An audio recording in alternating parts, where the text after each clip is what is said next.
اللہ تعالیٰ نے ارشاد فرمایا قال رب اغفر لی، عرض کی اے میرے رب مجھے بخش دے، وہب لی ملکا لا ینبغی لأحد من بعدی، اور مجھے ایسی سلطنت عطا فرما جو میرے بعد کسی کو لائق نہ ہو، انک انت الوہاب، بے شک تو ہی بہت عطا فرمانے والا ہے۔ یہ یاد رکھنا چاہیے کہ ہمارا یہ عقیدہ اور نظریہ ہے کہ اللہ تعالیٰ کے انبیاء کرام علیہم الصلاۃ والسلام معصوم ہوتے ہیں، یعنی مطلب یہ کہ معصوم اس کو کہتے ہیں کہ جس سے گناہ ہو ہی نہیں سکتا، جس سے گناہ ہو ہی نہیں سکتا۔ دو الفاظ بولے جاتے ہیں، ایک ہوتا ہے معصوم اور ایک ہوتا ہے محفوظ۔ معصوم وہ ہوتا ہے کہ جس سے گناہ ہو ہی نہیں سکتا، یہ دو ہستیاں ہیں، ایک فرشتے ہیں اور دوسرے انبیاء کرام علیہم السلام ہیں کہ ان سے گناہ ہو ہی نہیں سکتا۔ اور محفوظ اس کو کہتے ہیں کہ جس سے گناہ ہو تو سکے لیکن اللہ تعالیٰ اسے اپنے فضل سے بچا لے، اس کو گناہ سے بچا لے، اس کو کہتے ہیں محفوظ۔ جیسے اولیاء کرام رحمہم اللہ تعالیٰ ہیں، صحابہ کرام، اسی طرح اہل بیت اطہار۔ تو ہمارا یہ عقیدہ ہے کہ انبیاء کرام علیہ السلام معصوم ہیں، لیکن اللہ تعالیٰ کے ایسے محبوب بندے ہیں، انبیاء کرام ایسے محبوب بندے ہیں کہ حالانکہ ان سے گناہ ہو ہی نہیں سکتا لیکن پھر بھی وہ اللہ تعالیٰ سے بخشش کا سوال کرتے تھے۔ حالانکہ انبیاء کرام علیہ السلام گناہوں سے معصوم ہیں، لیکن پھر بھی یہ اللہ تعالیٰ کی بارگاہ میں ان کی ایک عاجزی تھی کہ وہ اللہ تعالیٰ سے پھر بھی بخشش مانگتے رہتے تھے، پھر بھی اللہ تعالیٰ سے مغفرت کا سوال کرتے رہتے تھے۔ جیسے کہ حضرت سلیمان علیہ نبینا علیہ الصلوۃ والسلام کا قول اس آیت کریمہ میں اللہ کریم نے بیان فرمایا کہ آپ نے عرض کی رب اغفر لی، یا اللہ میری بخشش فرما دے، یا اللہ مجھے بخش دے۔ اسی طرح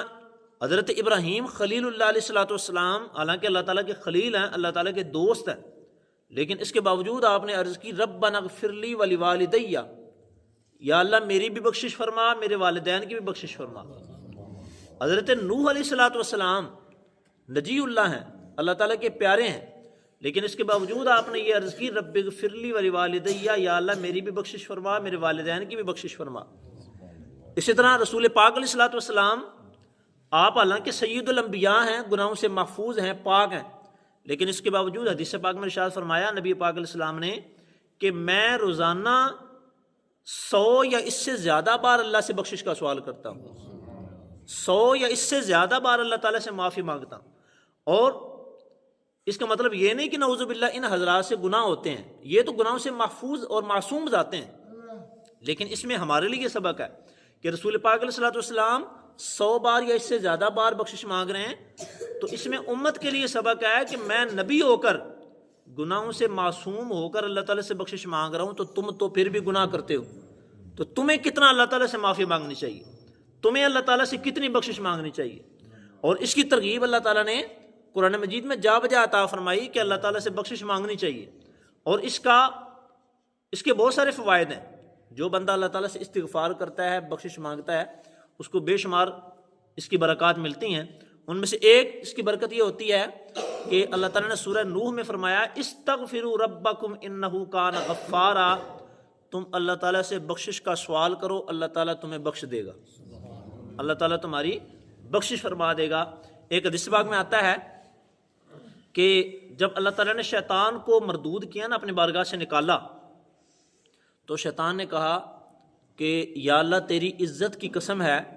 جب تک تیرے بندوں کی روحیں ان کے جسموں میں رہیں گی میں ان کو بھٹکاتا رہوں گا، میں ان کو گمراہ کرتا رہوں گا۔ یہ شیطان نے کہا جب اللہ تعالیٰ نے اس کو اپنی بارگاہ سے نکالا، اس نے کہا کہ یا اللہ تیری عزت کی قسم ہے، جب تک تیرے بندوں کی روحیں ان کے جسموں میں رہیں گی میں ان کو بھٹکاتا رہوں گا، گمراہ کرتا رہوں گا۔ تو اللہ تعالیٰ نے فرمایا کہ اے شیطان سن لے، جب تک میرا بندہ مجھ سے بخشش مانگتا رہے گا میں اسے بخشتا رہوں گا، جب تک میرا بندہ مجھ سے معافی مانگتا رہے گا، لیکن شرط یہ ہے کہ سچی معافی مانگے، صرف فارمیلٹی کے طور پر نہیں، صرف نام کے طور پہ نہیں، سچے دل سے یہ توبہ کرے کہ یا اللہ میں آئندہ یہ گناہ نہیں کروں گا، پچھلے گناہ سے معافی مانگے، تو بندہ آخری وقت میں بھی ہو تو اللہ تعالیٰ اس بندے کا بیڑا پار فرما دیتا ہے، اللہ تعالیٰ اس بندے کی بخشش فرما دیتا ہے۔ ایک حدیث پاک میں آتا ہے کہ رسول پاک علیہ الصلوۃ والسلام نے فرمایا کہ ان اللہ یبسط یدہ باللیل لیتوب مسیء النہار، فرمایا کہ اللہ تعالیٰ ساری رات کو اپنا دست رحمت بچھا کے رکھتا ہے کہ شاید دن میں گناہ کرنے والا رات کو توبہ کر لے، اور اللہ تعالیٰ دن کو بھی اپنی رحمت کا بازو بچھا کے رکھتا ہے کہ شاید جس نے رات گناہ میں گزاری ہے وہ آ جائے، شاید وہ اللہ تعالیٰ کی بارگاہ میں توبہ کر لے۔ اور اللہ کریم نے اس کو بڑے پیارے انداز میں اور انوکھے انداز میں بیان فرمایا، ارشاد فرمایا یا ایھا الانسان ما غرک بربک الکریم، ارشاد فرمایا کہ اے انسان تجھے تیرے کرم والے رب سے کس چیز نے دھوکے میں ڈال دیا؟ تمہارا رب تو بڑا کرم نواز ہے، تمہارا رب تو بڑا کرم فرمانے والا ہے، مہربان ہے۔ ایک شاعر نے کہا کہ مجرم ہو تو منہ اشکوں سے دھوتے ہوئے آؤ، مجرم ہو تو منہ اشکوں سے دھوتے ہوئے آؤ، آؤ در تواب پہ روتے ہوئے آؤ۔ اللہ تعالیٰ کی بارگاہ میں توبہ کرنی چاہیے، سچے دل سے استغفار کرنا چاہیے، اور اس وظیفے کو بھی اپنانا چاہیے کہ وقتاً فوقتاً استغفر اللہ پڑھتے رہیں۔ اس کی انشاءاللہ آپ کو برکات نصیب ہوں گی۔ اللہ تعالیٰ کی بارگاہ میں دعا ہے اللہ تعالیٰ ہمیں سچی توبہ کی توفیق عطا فرمائے، آمین بجاہ النبی الامین صلی اللہ تعالی علیہ وسلم۔